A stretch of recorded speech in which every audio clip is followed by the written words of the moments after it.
Existe vida após a morte? Ou então o que a Bíblia realmente fala sobre o que acontece depois que a gente morre?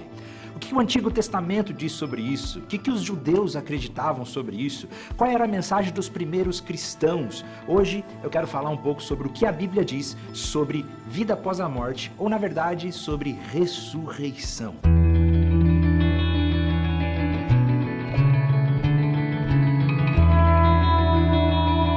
Seja muito bem-vindo à Escola do Discípulo, eu sou Felipe Breder e hoje eu gostaria de falar um pouco sobre ressurreição.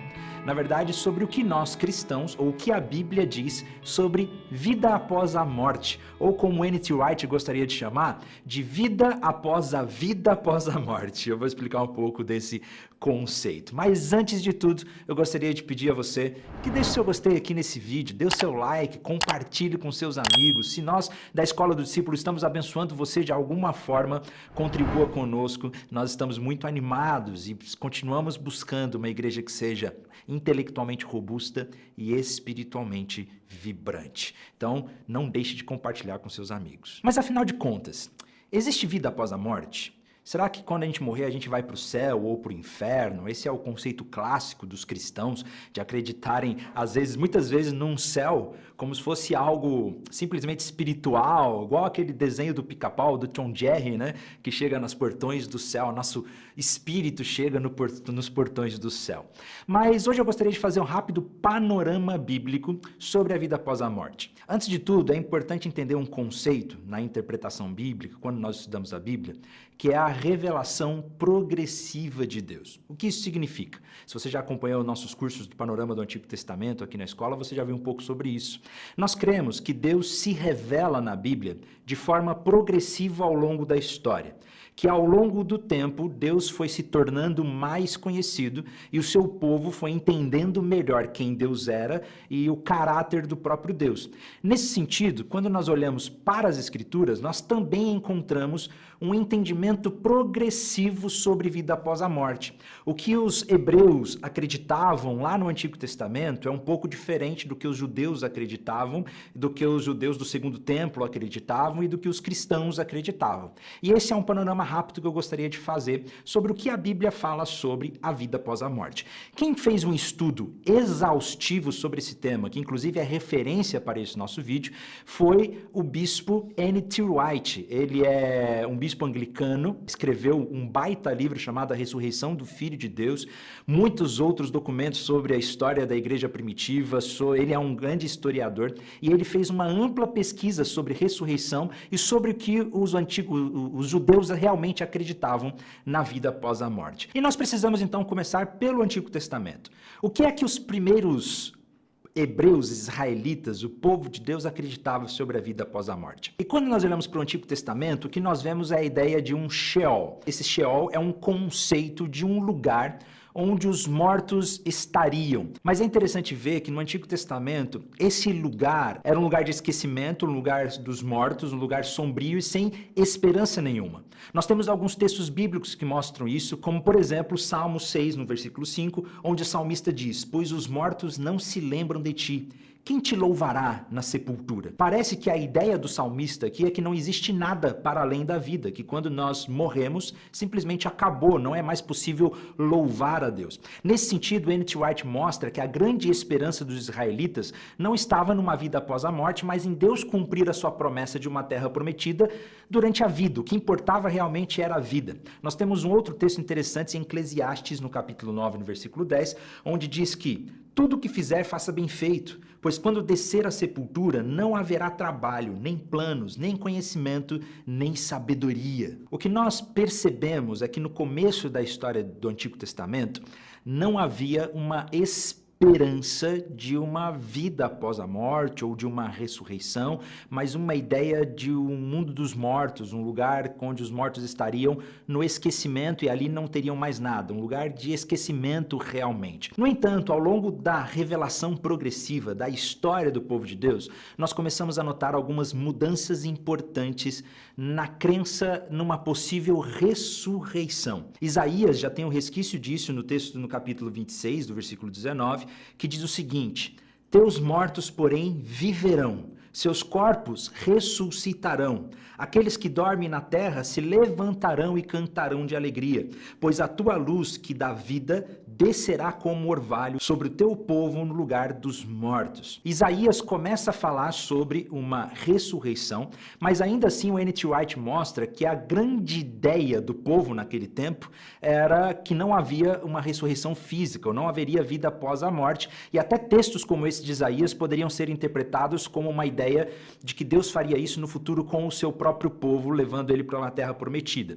Mas Daniel também traz uma nova perspectiva, uma nova ideia de uma possível ressurreição. E um texto muito conhecido é o capítulo 12, no versículo 2, que diz o seguinte: muitos dos que estão mortos e enterrados ressuscitarão, alguns para a vida eterna e outros para a vergonha e a desonra eterna. E aí o próprio White afirma que por mais que o conceito principal do Antigo Testamento era a ideia de um Sheol, ou de um lugar de esquecimento onde a vida simplesmente acaba, surge um remanescente de uma nova esperança de ressurreição, o que é drasticamente transformado no período do judaísmo do Segundo Templo. Após o retorno do exílio da Babilônia, a reconstrução de Jerusalém, nós começamos a perceber que o pensamento muda drasticamente. E aí nós começamos a perceber pela própria arqueologia, olhando os túmulos dos judeus nesse tempo, o N.T. Wright mostra uma ampla pesquisa de inscrições nos túmulos, que nos revelam muito sobre o que as pessoas acreditavam sobre vida após a morte. Nós vemos que nesse tempo do judaísmo do Segundo Templo e do período interbíblico, a crença na ressurreição passa a ser a primordial entre os judeus, entre os servos de Deus.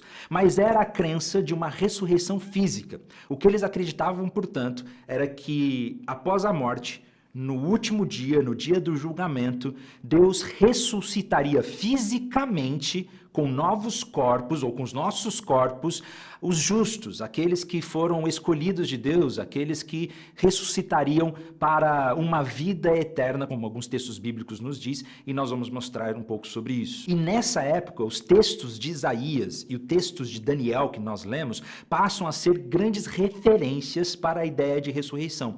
E até mesmo textos que antes eram vistos como metafóricos, como por exemplo aquela famosa passagem de Ezequiel, do Vale dos Ossos Secos, que Deus dá essa visão, fazendo uma alusão ao retorno para Jerusalém, que o povo voltaria para casa. Agora os judeus começam a interpretar essa passagem até mesmo como uma mensagem ou como uma esperança de ressurreição física.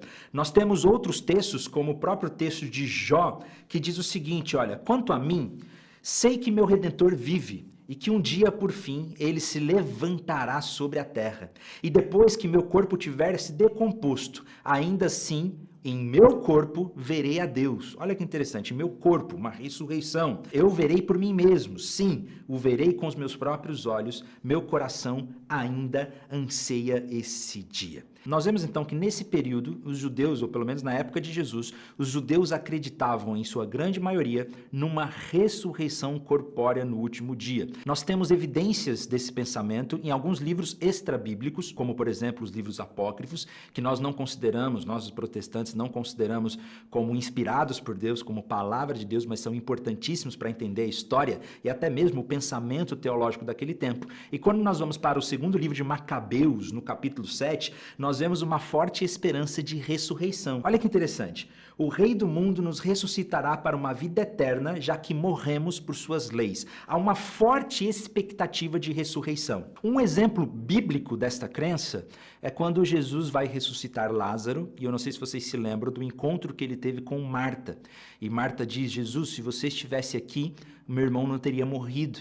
E aí Jesus diz: olha, fique tranquilo, ele ressuscitará, ele viverá. Olha o que o texto diz no Evangelho: seu irmão vai ressuscitar. Sim, respondeu Marta, ele vai ressuscitar quando todos ressuscitarem no último dia. Essa é uma evidência das principal crença do judaísmo, de que no último dia os justos seriam ressuscitados. Mas não era todo mundo que acreditava nisso não, tá? Era a grande maioria do pensamento judaico. Os fariseus, principalmente, acreditavam na ressurreição. Nós temos evidências disso no próprio texto bíblico que diz que os fariseus acreditavam na ressurreição e os saduceus não acreditavam. Então nós tínhamos um grupo de judeus, como a dos saduceus, que não acreditavam em nenhum tipo de ressurreição. Eles ainda estavam naquela ideia do começo do Antigo Testamento de que a vida é tudo o que importa e não há nada após isso.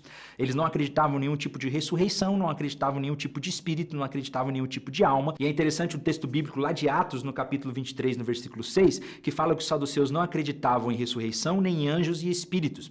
Essa ideia de anjos e espíritos aqui não é os anjos lá do Antigo Testamento, porque nisso eles acreditavam, né? Em Gênesis nós temos aparições de anjos, mas a ideia de que após a morte nós nos tornaríamos como anjos ou espíritos. O texto está falando sobre o que os saduceus acreditavam da vida após a morte, que não era nada. Mas essa acabou sendo uma exceção entre o judaísmo. Na época de Jesus, a grande maioria dos judeus acreditavam de fato numa ressurreição corpórea no último dia, quando o Senhor viesse julgar a humanidade. Com a descoberta dos manuscritos do Mar Morto, nós vemos também algumas evidências de que os essênios acreditavam também na ressurreição. E nós temos citações do Talmud, por exemplo, que diz: todo Israel tem uma porção no mundo vindouro, ou seja, uma ideia de uma nova vida, de ressurreição. A Mishnah, que também é um ensino dos rabinos, dizia o seguinte: olha, bendito és tu, Senhor, que ressuscita mortos. Portanto, nós vemos que os judeus de fato acreditavam numa ressurreição corpórea,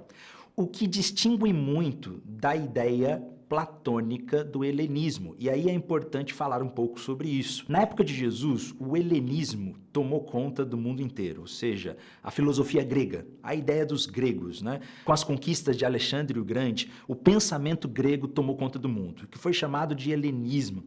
E nessa época havia um pensamento muito forte que era o de Platão, a ideia platônica. E o que é que Platão acreditava? Basicamente, o corpo é ruim, a matéria é ruim, e nós temos uma alma que é eterna, e quando nós morremos, por exemplo, essa alma se desliga do corpo e nós viveremos eternamente. A alma é imortal.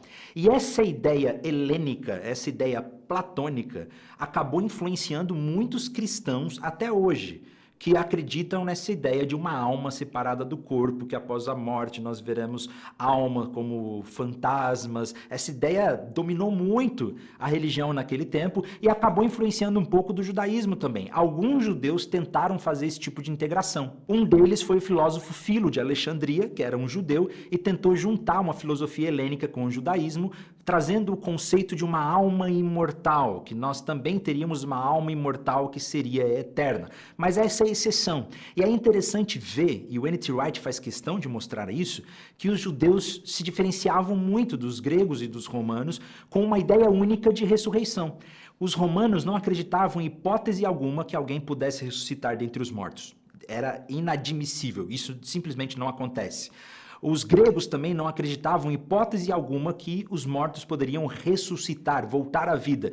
E com a chegada de Platão e a ideia platônica da alma, isso era um absurdo maior ainda, porque não fazia sentido nenhum voltar para um corpo corrompido, voltar para a matéria. A grande utopia, o grande sonho é sair desse corpo e estar apenas no mundo espiritual. Essa era a ideia. Os judeus tinham a ideia inovadora de que aconteceria uma ressurreição no último dia.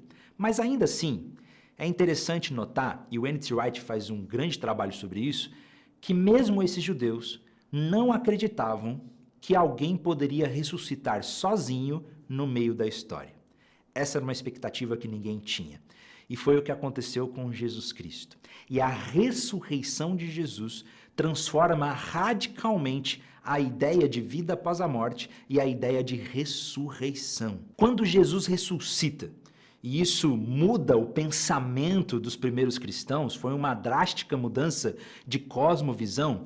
Os primeiros cristãos começam a ver a ressurreição de Jesus como as primícias ou a evidência de que nós também seríamos ressuscitados no último dia.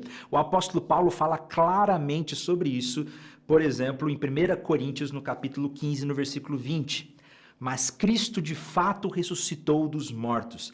Ele é o primeiro fruto da colheita de todos que adormecem. Portanto, a ressurreição de Jesus é as primícias ou a evidência, a certeza de que nós também seremos ressuscitados corporalmente no último dia. Paulo segue dizendo, inclusive, que se Jesus não ressuscitou, não existe ressurreição e é vã a nossa fé. Nós não temos nenhum lugar para colocar esperança se não fosse na ressurreição. E aí é interessante mostrar que os primeiros cristãos, o N.T. Wright argumenta sobre isso no livro dele, que os primeiros cristãos acreditavam, na verdade, numa espécie de vida após a morte. Ou seja, que após a morte nós estamos com Cristo, mas que a esperança final é de uma nova vida após isso. Uma ressurreição em corpo, um corpo glorificado, onde o Senhor estaria restaurando todas as coisas. Em Romanos, no capítulo 8, no versículo 11, Paulo diz: "E se o Espírito de Deus que ressuscitou Jesus dos mortos habita em vocês,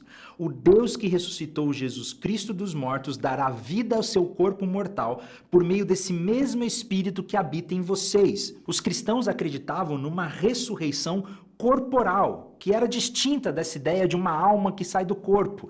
Os primeiros cristãos e a igreja primitiva sempre anunciou uma esperança de que após a morte nós seremos ressuscitados. Em 1 Tessalonicenses, no capítulo 4, no versículo 16 e 17, Paulo diz o seguinte: "Pois o Senhor mesmo descerá do céu com um brado de comando, com a voz do arcanjo e com o toque da trombeta de Deus. Primeiro os mortos em Cristo ressuscitarão. Depois com eles, nós, os que ainda estivermos vivos, seremos arrebatados nas nuvens ao encontro do Senhor nos ares. Então estaremos como o Senhor para sempre." Um outro exemplo é a primeira carta de Pedro, no capítulo 1, versículo 3 e 4. "Todo louvor seja a Deus, o Pai de nosso Senhor Jesus Cristo, por sua grande misericórdia. Ele nos fez nascer de novo por meio da ressurreição de Jesus Cristo dentre os mortos. Agora temos uma viva esperança e uma herança imperecível, pura e imaculada, que não muda e nem se deteriora, guardada para vocês no céu." O que a Bíblia nos mostra é que os primeiros cristãos anunciavam e acreditavam que após a morte nós viveríamos uma ressurreição com a volta de Jesus Cristo, ou no último dia, os cristãos, os eleitos, aqueles que foram salvos, seriam ressuscitados corporalmente. A ideia de céus no Novo Testamento não é uma ideia metafísica espiritual. A ideia de reinos dos céus nos evangelhos é a ideia de que Deus está trazendo o seu reino, aqui na terra como no céu. A imagem que Apocalipse nos oferece é da nova Jerusalém descendo. O que os cristãos anunciam é de que Jesus Cristo restaurará todas as coisas e nós estaremos ressuscitados. Portanto, essa é a esperança cristã. É isso que os cristãos ortodoxos acreditam. Nós não acreditamos na ideia, ou não deveríamos acreditar nessa ideia de uma alma imortal, de uma vida espiritual, de um céu espiritual. Mas a esperança que nós temos é que após a morte nós seremos ressuscitados com Jesus Cristo. O que acontece nesse período entre a nossa morte e a ressurreição é alvo de muita especulação. Alguns, como os adventistas, vão falar sobre o sono da morte, outros que nós estamos com Cristo até o momento da ressurreição, e essa é a ideia mais aceita, inclusive entre os protestantes e do próprio N.T. Wright, que após a morte nós estamos com Cristo, como aquele ladrão na cruz, Jesus olhou para ele e disse: "Hoje mesmo estarás comigo no paraíso." Portanto, após a morte nós estamos com Cristo num período intermediário, num período de espera. Essa é a ideia do N.T. Wright, aguardando, enfim, a vida após a morte, a ressurreição. E por que isso é importante para nós? Por que eu quis gravar um vídeo sobre vida após a morte? Se a ressurreição de Jesus nos confirma que nós seremos ressuscitados em corpo, que a criação será restaurada, isso renova a nossa esperança em como nós vivemos aqui nessa terra. Nós não queremos simplesmente sair da terra, nós vamos cuidar da criação de Deus, porque nós cremos que é essa criação que Deus restaurará. E nós temos uma firme esperança de que a vida não é um absurdo, de que a justiça será feita, de que a maldade vai acabar, de que toda lágrima será enxugada, de que a vida não é simplesmente um absurdo aleatório causado por uma explosão qualquer, mas ela possui significado.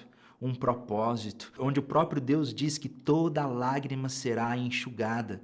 E aí eu gosto muito de uma frase do Tim Keller, que inclusive ele disse nos seus últimos dias, quase que no leito de morte, dizendo que se Jesus Cristo de fato ressuscitou dentre os mortos, então tudo vai terminar bem. O que é que a Bíblia fala sobre ressurreição?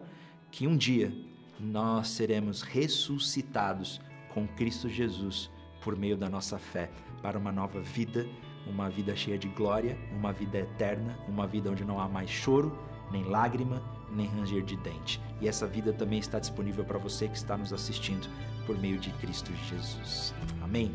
Que Deus abençoe você e até o próximo vídeo.